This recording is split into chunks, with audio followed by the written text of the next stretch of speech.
This episode, we're chatting to a very good friend of ours from down here on the south coast, Mr. Paul Pressland.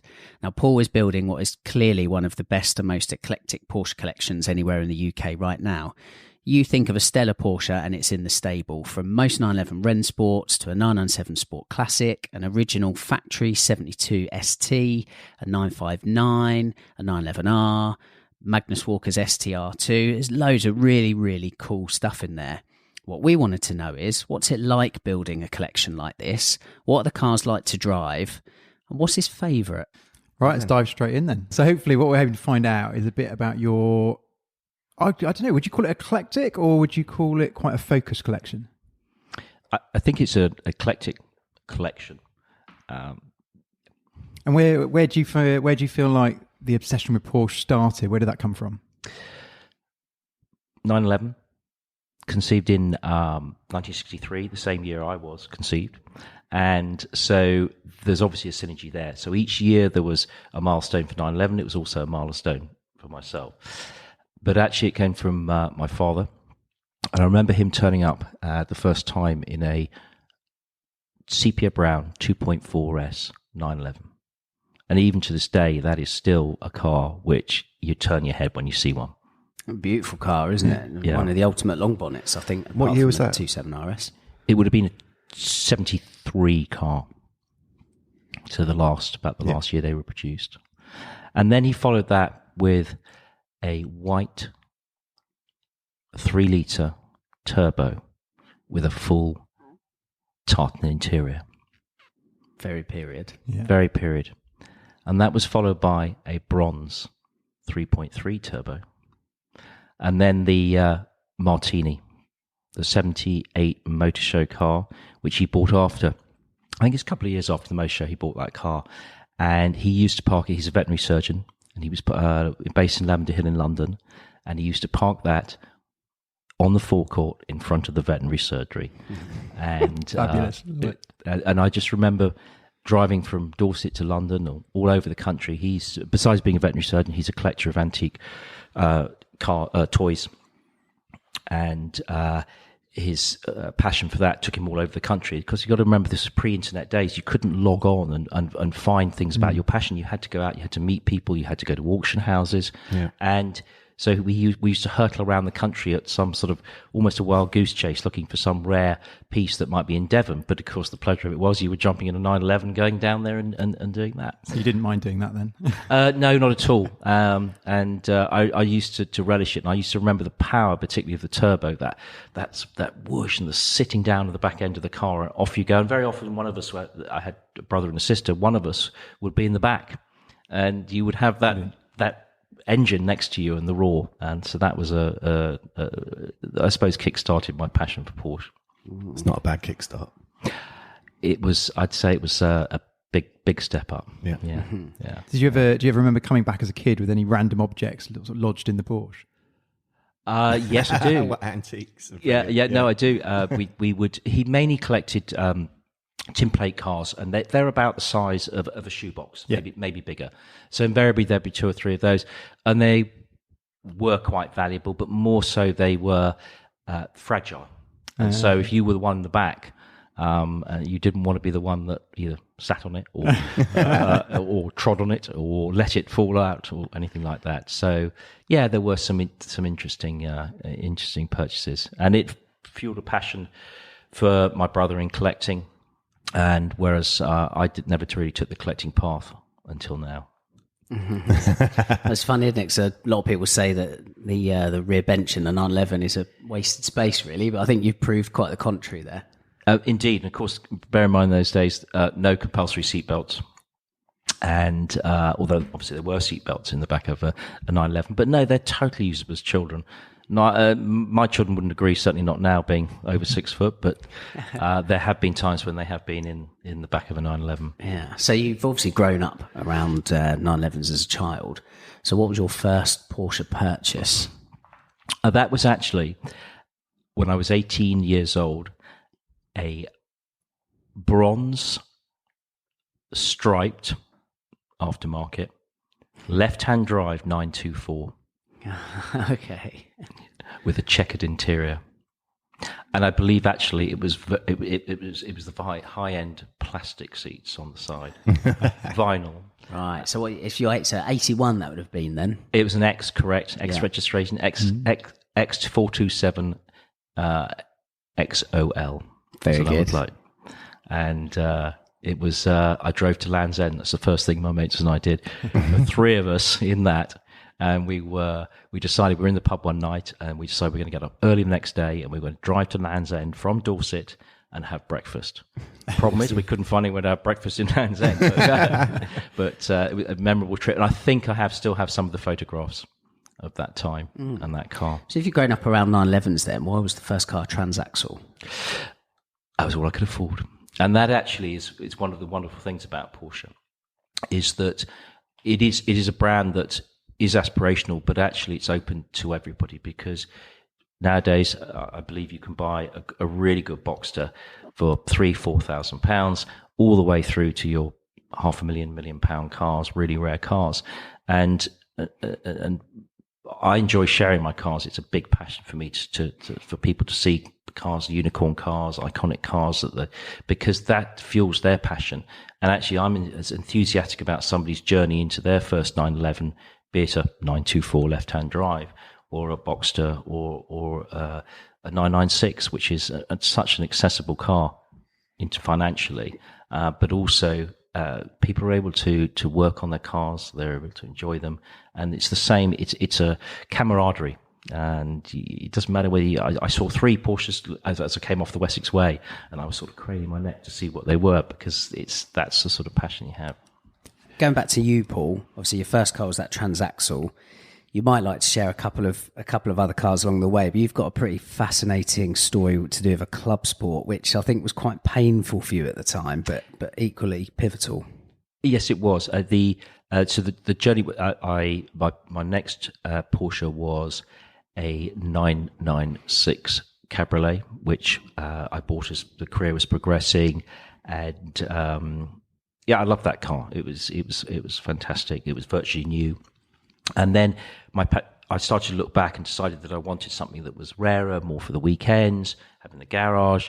And I located a 911 Club Sport, I believe 53 right-hand drive cars. Fabulous. This is the 3.2 Carrera Club Sport. Correct. Excellent, yeah. Fantastic car. Absolutely stunning car. Absolutely loved it. It was named Clubby.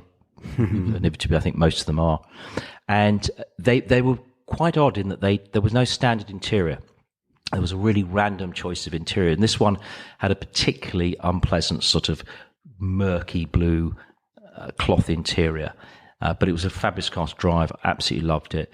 But that was owned in 2000. I bought it in 2006, 2007, 2008. The world was turning into a pretty disastrous place, credit crunch, and my brother had a 928, I had that, and we sat in the office one day and we said, these cars have got to go, because we've got to survive. The business had to survive, and we sold the cars, and so the Club Sport went, but the business survived, and it allowed me now to actually, I bought another Club Sport, so. Has there been any cars that have gone through your hands and back again? Is there any those original cars that you've sort of come across, later down the line? I know some people sort of search out original or early cars that they were fond of.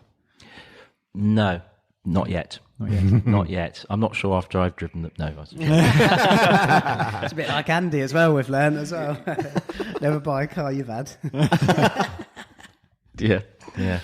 Okay, so that's painted a bit of a picture of your backstory, if you like, and journey into Porsche. So where are we at now, if you care to enlighten listeners as to this burgeoning collection, which we've sort of called rare and Rennsport to a certain degree? I'm curious about the timeline as well. So you said that was sort of circa 2008. When did you start thinking about sort of building the collection again? So to answer your question, it was actually 2011. I was doing the usual thing as boys do. I'm sure girls do as well, but surf the internet looking at 911s or Porsches or cars in general. And I spotted online a 930 Turbo, but this 930 Turbo had the Martini stripes. And they were an option that you could order on any 911 at the time. But this particular one caught my eye because it had what I believed was a genuine Martini interior with the Dr. Furman seats, which are the ones with the pads, and the red, white and blue. And it was being advertised by a dealer in Yorkshire who has subsequently become a friend. And I rang me up and we had a long talk about it. And the market was still very weak. Generally, everything was weak. Property, cars. And he was selling it on behalf of somebody. And he said, well, we don't really know much about the car. It had side skirts put on it, so some quite squared off sills. Yeah. It had a white leather steering wheel, which would probably be more at home in certain parts of London where they cruise around. And but I'm a doer in life, be that in my main business or in anything. And so I got in my car and I drove up to Yorkshire and I looked at it. And it was categorically an original right-hand drive 930 Martini Turbo. Correct interior, and bear in mind that I knew these cars. I'd sat in one, I'd been in one, I'd been to Cornwall and back. And so I negotiated on it, and it took quite a while. And I sort of also had to get the money together to it because it wasn't the sort of car I don't think you could probably finance. So we agreed a price, had it inspected, and I bought that car. And it was, for me, I remember the day I picked it up, and it was just amazing. I went up with my brother, and he was like gobsmacked. He looked at it and went, it is. It really is. It really, really is. Is that the one that you still got now? And that's the one I still have now. Beautiful. And the story behind that was that I owned the car, and a good friend of mine, who you guys now know, Chris, who's got the Targa, knew the chaps at Pool Accident Repair. And Leon, that was the managing that at the time, they were entering this sort of competition stroke dealer excellence or body shop excellence to restoring 911s. And they tried to encourage Porsche Bournemouth to get involved with mine, and they wouldn't. And eventually Porsche Reading picked it up. And so the bodywork was done and completely restored by Pool Accident Repair. The car was taken up to Reading, sat in a workshop. I've got pictures of it sat there surrounded by Carrera GTs, and it looks tiny, absolutely tiny, as early 911s do now. So did they rebuild it up at Reading? Was that the... Yes, it was. But what the remit was, and the body, yes, that was completely done. Yeah. But the interior and the mechanics, I asked them to leave anything that was working, functional, and had a good life in it that was original. So it's not a nut and bolt restoration, which is something I don't. It's not my thing. Car needs to be usable, and so many of the original parts were kept. The engine actually didn't need a rebuild; it was just needed a couple of things tweaked out. The gearbox did. Gearbox was a little crunchy. That was done. So all original. I think matching numbers is the big thing, but it is the original car with the matching numbers. And it's been, my remit is I want a fast road car, a usable road car. And Lee, you've actually driven the car. So I have, and loved every minute of it. Yeah. And the exhaust is not original, but it adds a certain sort of ping to it. Yeah, pops and bangs away, didn't it? Lovely soundtrack to it. Lovely soundtrack. Yeah, it does. So there, that, to answer your question, Joe, was my sort of back it, and that car not only gave me conversation with people, and I met people through owning that car. And when I drove it, when I parked it, people would talk to you, and that really was the rekindling of the passion. So with Porsche, I think that Magnus Walker talks about Porsche passion, but actually to me, it's passion, but it's also people. Yeah, and I mean, that's a real door-opening car, isn't it? I mean, that's a car that will, get people talking, definitely. Yeah, but also it was the line when I started to talk to people. And then that sort of started me to think, going back, well, what were the other rare models? I'd had the Club Sport, which was a rare model. And then, so I started to then look around and decide what were other rare models, what were interesting, what was exciting. But of course, the market at that time was 15, 16, 17 at Leo. But it was running away. There were the prices being paid, the expectations. I think also there may have been some cars that were not as good as they should have been being passed on or sold at levels that were, but also that market will attract people. If prices are at that level, people are attracted to trying to make things into something they're not. And so it coincided with I sold a business in about 15 months ago. And that coincided also with a downturn in the demand. And if there's no demand, then prices weaken. Dealers were sat there with stock. They had either promised great prices to people they had on sale or return, or alternatively, they were owning the stock, and that stock cost them money. To them, I can imagine. And there are massive parallels between my business, which is property, and the car market in terms of you're dealing with big ticket numbers. Most people's most expensive purchase is their house or commercial property, and their second one is their car. And so the parallels with understanding where they had issues with cash flow, and so not taking advantage, but one was able to buy much better cars of rare or Rennsport at prices that I felt were about right. And some were good, very good, and others were less so. But also, isn't it, the market dictated that you're able to take your time. So as well as the prices being a little bit favourable, if you like, then the buoyant years of 2014, 15 and 16, if you didn't make a snap decision to buy a car at that moment, well, then the next person would. And like you say, these cars that perhaps weren't as good as they were purported to be still went for huge money. And where things had slowed down in the past, certainly 2 years, you're right, it allows the buyer to take their time, do their homework, be a lot more scrupulous, and ultimately buy the right car. I think that's probably what you've done. But I hope so. And I agree with you. And there's also a mentality, the same with, the parallel with the property world. Everybody's buying. It was this sort of fever, and they, if you didn't get on the ladder, and it was that slight, I wouldn't say pressure, but there was genuine. There would be somebody else who would buy it, and you just, I think the expression is you decide in haste and repent at leisure.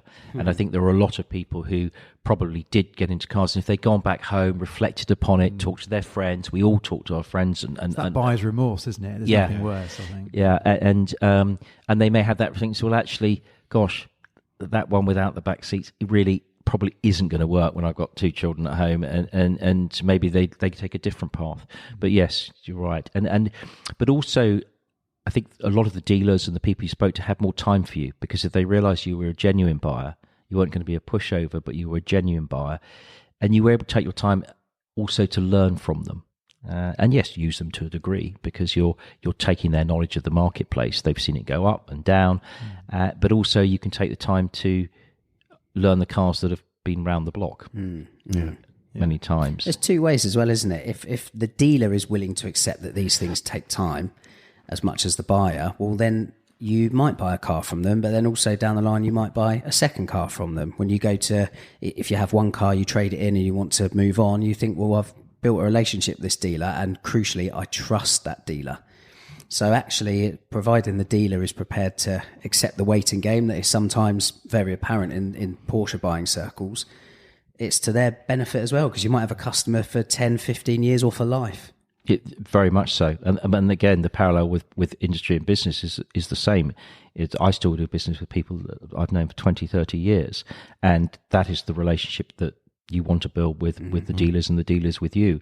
But also they get to know you, and a car comes forward, and you'll get that phone call, and you'll say, I've been offered this Sport Classic, and the guy wants to sell it, but he just wants to do it privately off market without...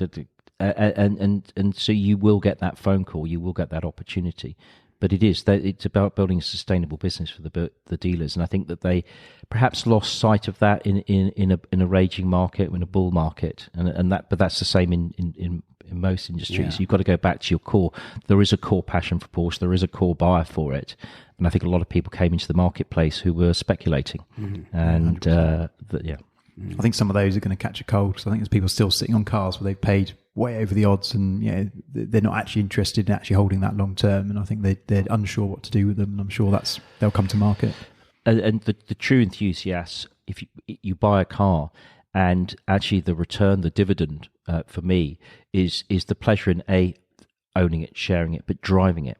You go out there and you drive it, and yes, you've got your money invested, you made that choice, but that was a moment in time. But you still have the ability to walk into the garage, see that car, or think about planning a journey, going to Bicester, Scramble, whatever it is you want to do. That is the return you get. If you don't have that desire and passion, then you're right. You're sat on something that you're getting nothing out of. Yeah. You might as well buy shares in the stock market or something you can't see if you're just investing. Did that, didn't they? It was almost like a... Oh yeah, I think people were investing in classic cars because somebody said, "Oh, it's good for lots of reasons, and they only go up and tax advantage." All the stories that were rolling around at that time. I think everyone jumped on that bandwagon. That's moved on, but in a good way, I think. Yeah. So if you were acquiring. You required quite a few cars in a relatively short amount of time over that period. Are you now starting to get those dealers come to you? Are you getting those phone calls to say, we've got one of these, are you interested in one of those? Yeah, there's a rare something coming to market. And how often does that happen? Yes, I am. And not only that, they're actually ringing me to ask me what I think it's worth. Really? Wow. Yeah. What a great place to be in. Yeah. Depends if you want it or not. Name your price. Yeah, I had an example. I was rung yesterday about a Sport Classic, right-hand drive UK car, 4,000 miles from new. And the dealer was ringing me and saying, I've got a client who's got this, and I'm not quite sure where the price point is at the moment. So we talked it through. I knocked 100 grand off and just like, no. Close the deal. Now you have two. Yeah, indeed. No, and he's the dealer I know well and has become a friend, and I advised him and I said, look, this is where you need to pitch it. If the guy wants out of it quickly or wants somebody to underwrite it, I'd certainly consider it, because I just think that they are just a fantastic car, and 250 worldwide. Yeah, I think it's an amazing car. I mean, that was a poster car for me for a long time, and because it's still an unknown car. I think so many people now. You could take a Sport Classic and park it on the street somewhere, and 99% of people walk straight past it, not realizing how special that car is. Yeah, those that know that know. Yes, those that know that know. But also, I think in a way, it's a victim of its own limited numbers, because they were so limited. The market was just starting to take off, and therefore they were snapped up. But interesting enough, some dealers say they were difficult to sell at the time, and that's partly because perhaps people didn't understand them. But they are. I do think that their limited number, and then a lot of them being tucked away, has meant that people don't really understand them. But I think that will change. I've only seen two, and one was in the Porsche Museum at Stuttgart, and the other was yours. And following yours down some nice roads, I think we were going to Winchester the Autobahn. Okay. Yeah, it was the Haynes Museum. The Haynes Museum, yeah. Just following that thing, it just, I don't know, it looks they have a presence way more than it's, I think there's also, you've got to look at it and say that they had to get type approval for that car because of the roof. And so that the money that they put in to create that was very significant. Never sold in America. Yeah. And there was one that sold in America for very, very strong money, but they can't drive it. Yeah. You've got to wait until it's 25 years old, I believe, until you can drive it in the States. It's 2010. So is that because it doesn't have American approval? Correct. So same as the 959. Exactly. So with 959, you had some very famous and wealthy owners: Bill Gates, Ralph Lauren, and the chap Bruce Canappa. Got together with a number of those. In fact, I think if I've listened to his story, and it was a lawyer, I believe, in Washington who advised him, and they found this loophole about this show's ability to show cars, and then they just sort of slowly worked their way through it, and eventually got the cars legal into the States. And obviously, from the market, 959 market, that opens up a whole new 300 odd million people living there who could potentially, not all of them, but could potentially want to own one. And but he's then gone down the route of modifying them and taking them to the next stage of 800 odd horsepower and changing the suspension, changing the wheels, changing all kinds of things. There's been improvements which I think are amazing, like the headlights, but I'm not convinced that taking a 959 to that level. Does a 959 need that? That is a halo car as it is.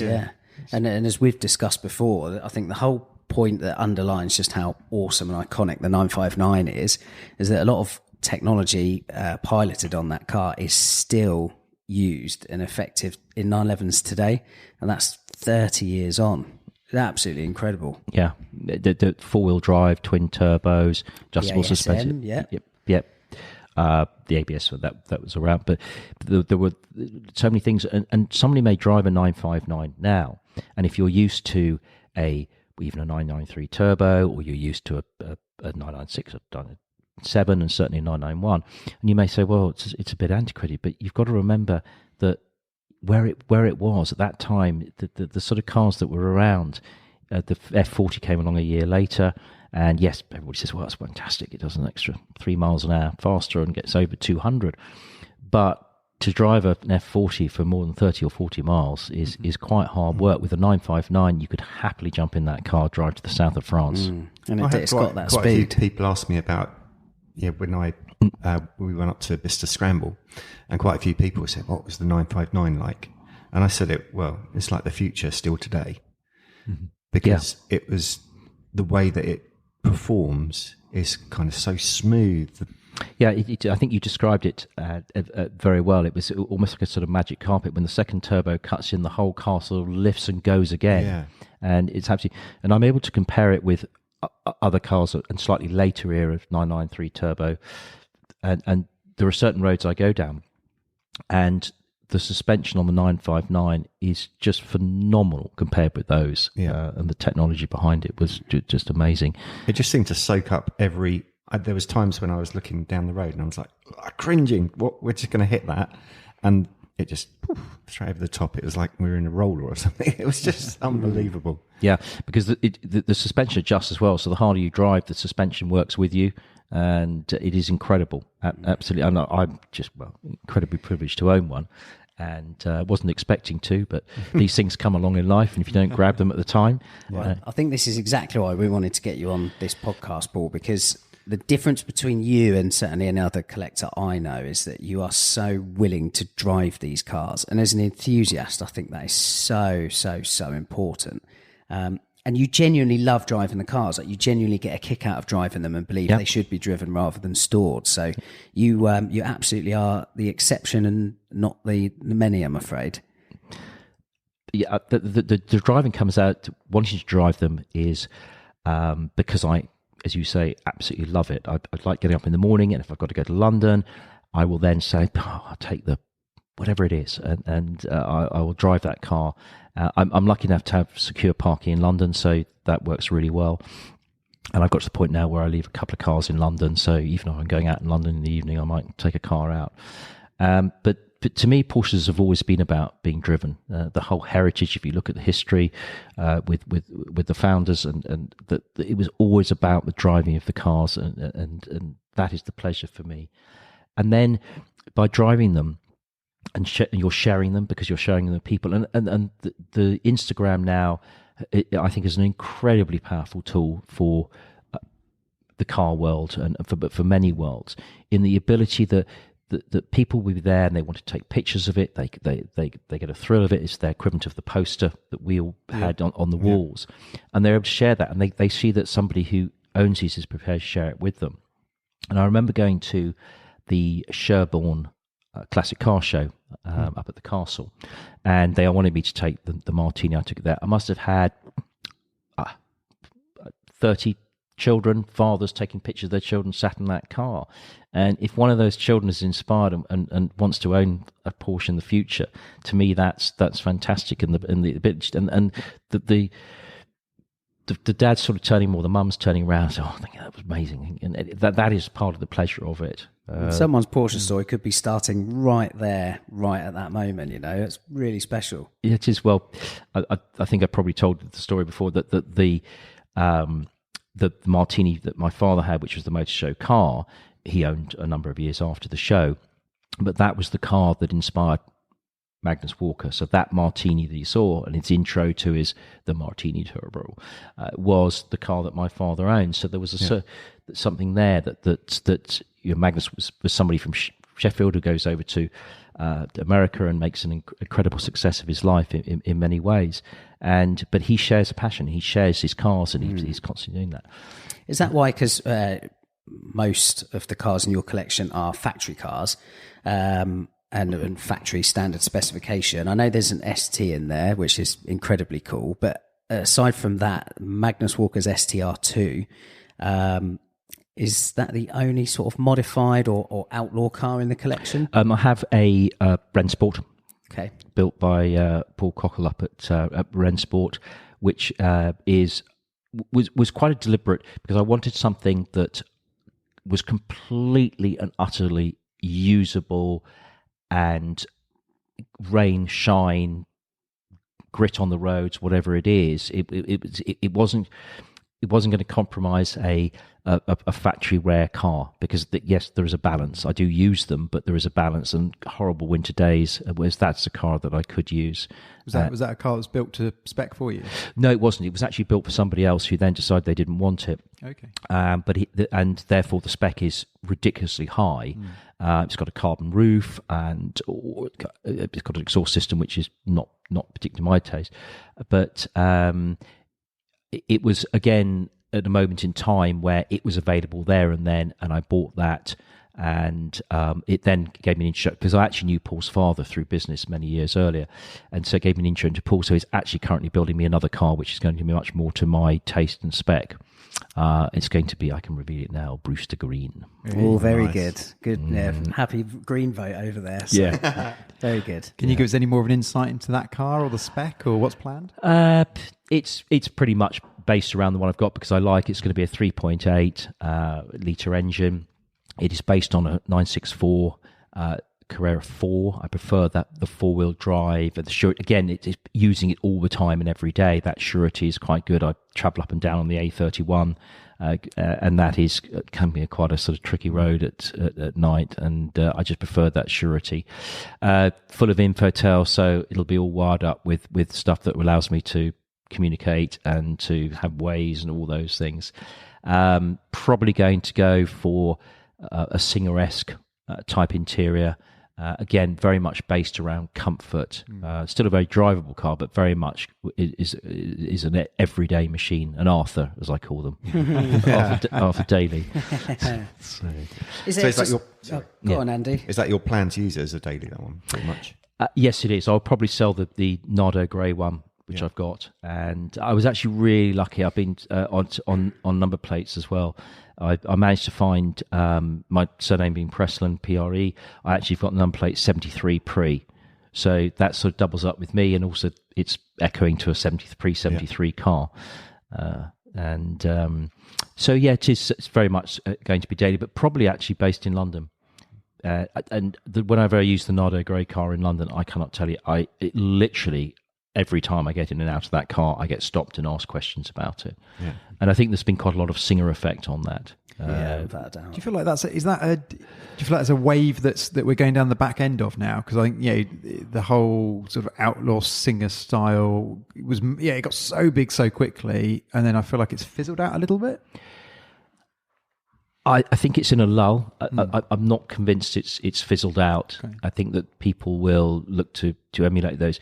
The only problem with it is that you are starting to take a lot of stock of particularly 964s out of the marketplace. I think there were a lot of 3.2 Carreras, but the 964 in particular, if you look at donor cars now, that they're going, and every single one that is done is two out the market, because one's taken, it's not in the marketplace. So if you try and find a 964 donor car, it is very, very difficult. But actually, slightly more worrying is that somebody who really wants a lovely 964 is going to struggle to find one, because so expensive now. They are expensive. I bought a friend. Well, I found one for a friend, and he's having a Rennsport built at the moment, and we paid mid-30s for those cars. It's quite strong for a donor car when you think what they're going to do to it, isn't it? I mean, it is, but that's the going rate. I mean, that is the going. I mean, yes, they were 25, 30,000. Absolutely not now. Wow. I remember a friend buying one for, I think it was 10 grand, and this was not. I think this was maybe 2010, something like that. Yeah, entirely literally believable. 10 grand. Yeah. And at the time, he sort of needed to do a few bits and bobs to it, and the Porsche tax on a few parts just kind of put him off it, and he sold it within a few weeks. But back then, you probably had choice as well. That's the crazy thing. You probably had choice for a few at that sort of level. I think it was slate grey, black leather. It was a beautiful looking car, but he just wasn't prepared for the. It was the unloved 911 for years and years and years until the 996 come along and redefined the phrase. Yeah, the evolution of the 911 and the 996. It was taking it to another level. And as you know, I'm very, very fond of the 996. I had my admirable taste, Paul. Admirable taste. Indeed. Well, I had my Arctic Silver with diarrhea-coloured interior, which but it sits funny. It's in London today, and it's sitting beneath the 959. So the silver and the silver together, the 959's on the upper deck. But your point about when cars were that price is that fortunately, Porsche, a lot of people didn't maintain them properly. Yeah, that's true. And with Porsches, I think that is okay because the cars are robust. There's no doubt about it. The basics are robust. You don't have to do an awful lot to a Porsche to get it going again.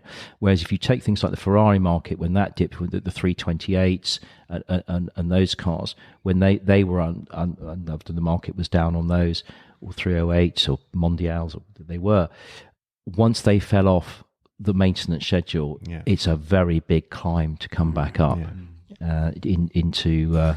I guess that's what the Singer site thing is doing though for the 964, isn't it? Is there were a lot of unloved 964s keeping them alive, isn't it? Around, and they've come back to life. I'm personally love a Singer. Oh god, yeah. I think from an engineering point of view, I think Singer epic. Detail is incredible, and I think it's only when you really start to study those cars you realise how far they go and how many small details there are. Yeah. I think there's people always want to knock, and this is something you find out as you delve into the Porsche world in terms of dealers and manufacturers and backdaters, is that people do tend to want to knock other people's product, promote their own. And with Singer, there's been a bit of that, but actually, when you start to delve into it, they do it properly. And when you look at the wiring, Lee, it's all aircraft grade connectors, bayonet type fitting connectors. It's real high level stuff. Yeah, and I don't think that somebody like Williams would partner up with them if there wasn't that real passion for the engineering and that side of it. And I've seen the engine, I haven't seen the car. But that you're talking, I think, the thick end of £2 million odd for that. And for that version, that is getting to. With Singers, there was a lull in that market of the second-hand ones, but now they do sell, and they are selling for probably what those people paid for them. Right. And going forward, have you ever been tempted? Yeah, I've been in touch with them, chatted away to them, and it is something, but it's a large financial commitment to enter into a Singer project, because it's you don't own a car, it's stage payments, and you're not really seeing anything. Whereas you can go into the marketplace and say, for example, buy a 993 Turbo S, and you can use it tomorrow. Yeah. And, what about the used Singer market? I mean, do you think there's opportunities there, or are they still too few and far between? I think there are. There are very few right-hand drive ones. And that is where there is a Dorset commission, I believe. There is, just landed. Yeah, I don't know whose it is. Okay. Like it was Gulf Blue, I think Gulf was it. Blue, yeah. Well, it may not be Gulf Blue, but it's certainly a light blue. Yeah. And Edward Lovett sold his one, which I think was the Monaco edition. He's selling the Amsterdam edition. And I quite like the way they sort of brand them and name them so people can... Oh, they're great pieces of marketing, aren't they, in themselves? I think the way they do all of that is well thought out. Yeah. Has anybody driven one? No, not yet, I'm afraid. Did you see Henry Catchpole's video? I did, thank you very much. It was released this week. Oh, that was epic. Yeah. Really good bit of video. And that, in a way, was somebody who's completely independent going in and driving that car and saying, there is something about this. Yeah. And just the smile on his face within 30 seconds of the start of the video is like, okay, yeah. But again, that you can there is the Singer, and whatever the price point of those is, 500,000, 600,000, 700,000 pounds, dollars. It doesn't really make a difference. It's fairly telephone numbers, but the thing is that will inspire other people. And you talk about the back dates and things like that somebody can find something. And we're still sort of looking for the person who sort of maybe perfects the back dating or modifications for a 996. Yeah. Well, you've said on a previous podcast, actually, there was that moment in Paul's anniversary car that was almost like the celestial moment for you and the 996, wasn't it? Definitely turned my head. I think, that little road trip, started in the dark. Jumped in it and we just drove, and it was quite strange because as the sort of sun came up, suddenly I actually realised I was actually sat in. It was a nice place to be, and it was a real surprise. And not necessarily anti 996, just never particularly spent much time. Yeah, it was just the unloved model that didn't particularly interest me, and it did kind of open my eyes. I mean, that's a particularly special car. To be fair, but it was. Yeah, they're actually. I think they're much better than we give them credit for, and I think they're the unsung sort of Porsche at the moment, I'd say. I've got two questions for you, Paul, perhaps to finish, unless the guys want to throw anything else in. First of all, what's next, or where's the collection going to next? In terms of actual cars, I've recently acquired a 1965 car, chassis number 517. So one of the beautiful, one of the first 200 cars surviving, if that is a way of describing it. That there are a lot that aren't found.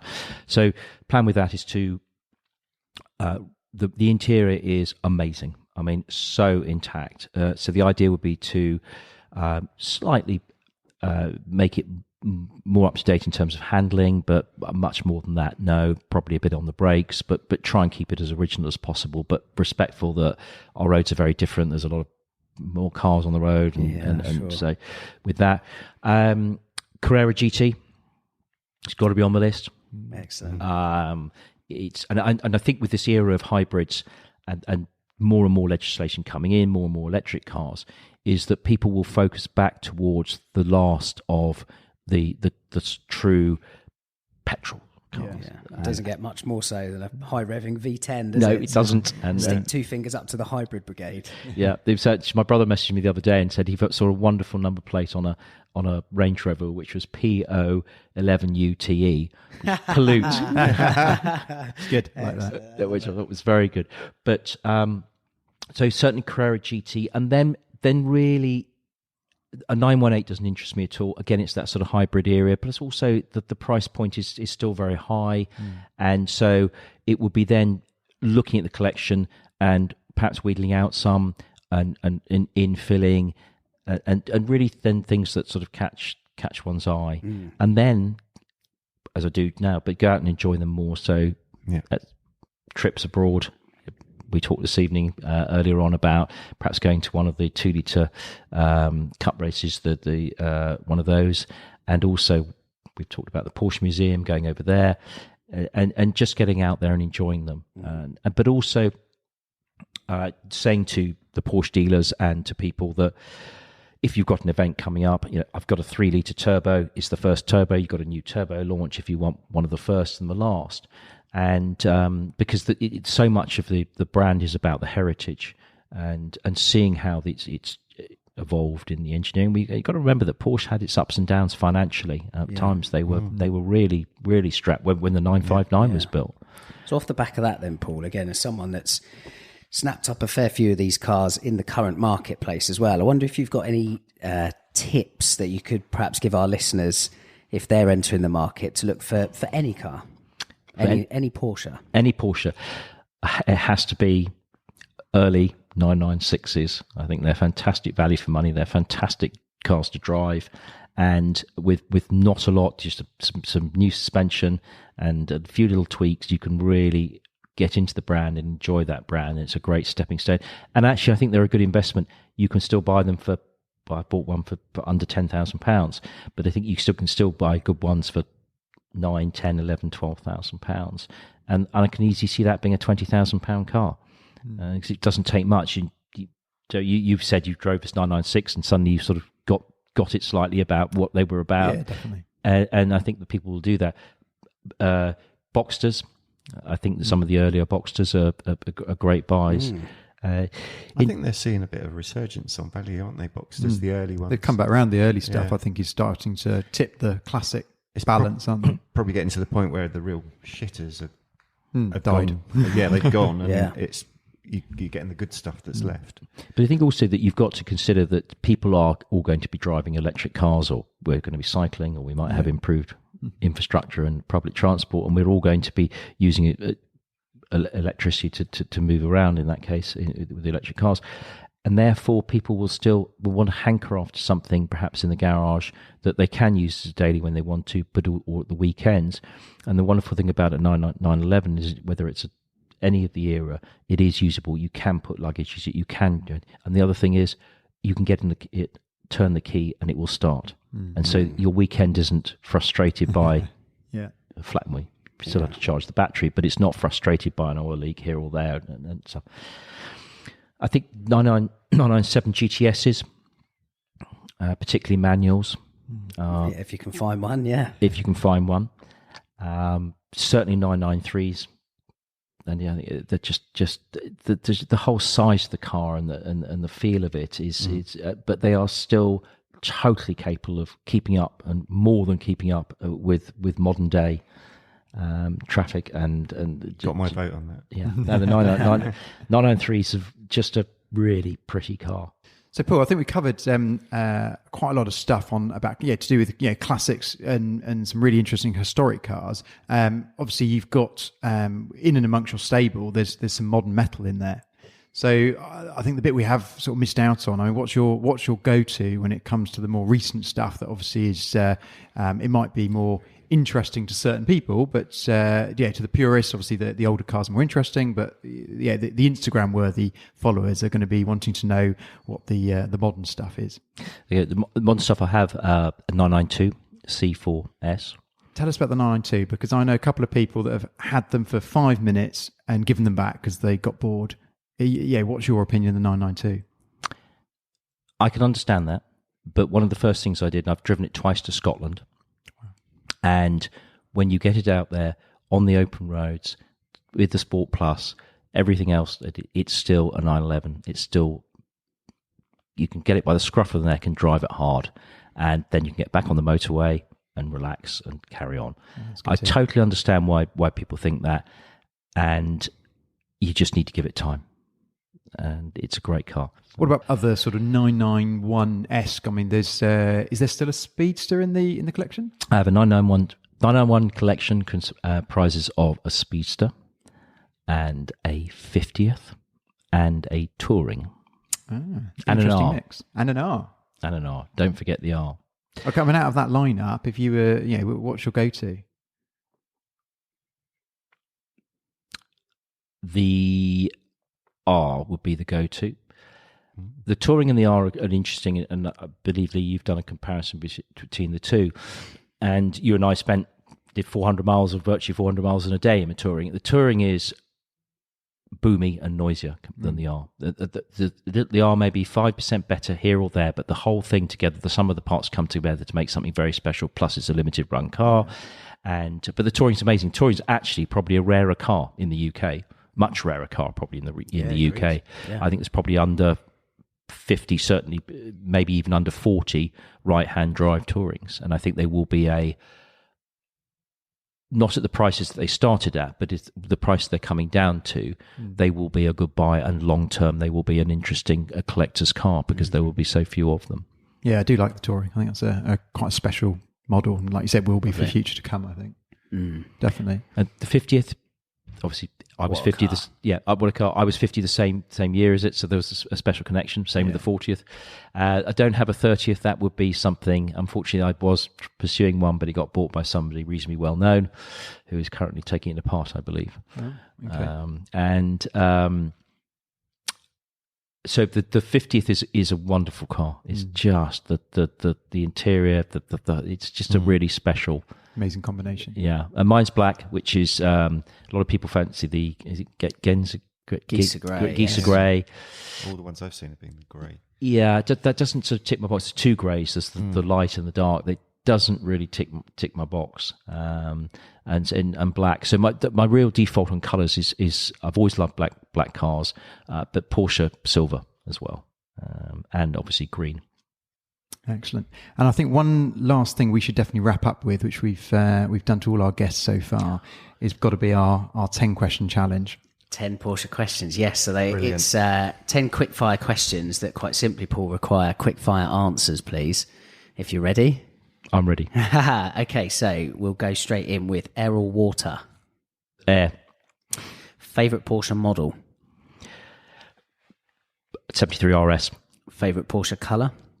Black. Ultimate Porsche icon. 959. Favourite track. Nürburgring. To foosh or not to foosh? Foosh. Stock or hot rod? Stock. This is cars again, obviously. Athletic or bubble butt? Athletic. So he's got a narrow body. Cars and coffee or a track day? Cars and coffee. Is the Cayman a real Porsche, to finish up? Yes. Look, as Paul, we really appreciate you being on this podcast. As I say, we have eternal admiration for you because you use your cars.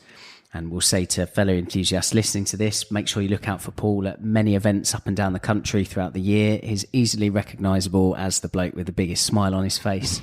And the queue of people waiting to get in his car, because he's put that open offer out to the world that anyone can come and sit in his car. Which you might regret now, yeah. Well, I might do, but I'm sure I won't. But I think that for me, using the cars is actually then about meeting the people and sharing those with them. Porsches were built to be driven, and that's what you should do with them. And you share that with other people, and we then, the next generation, come along and they enjoy the cars too. Absolutely. Brilliant. I think you're definitely keeping it alive, and I think that's there's a legacy there that I think is going to follow. So I think it's very admirable. Yeah. Well, as Magnus says, what is it? Dirt don't slow you down. Paul Breslin, thank you very much indeed. Pleasure. Thanks, Paul. Thank you.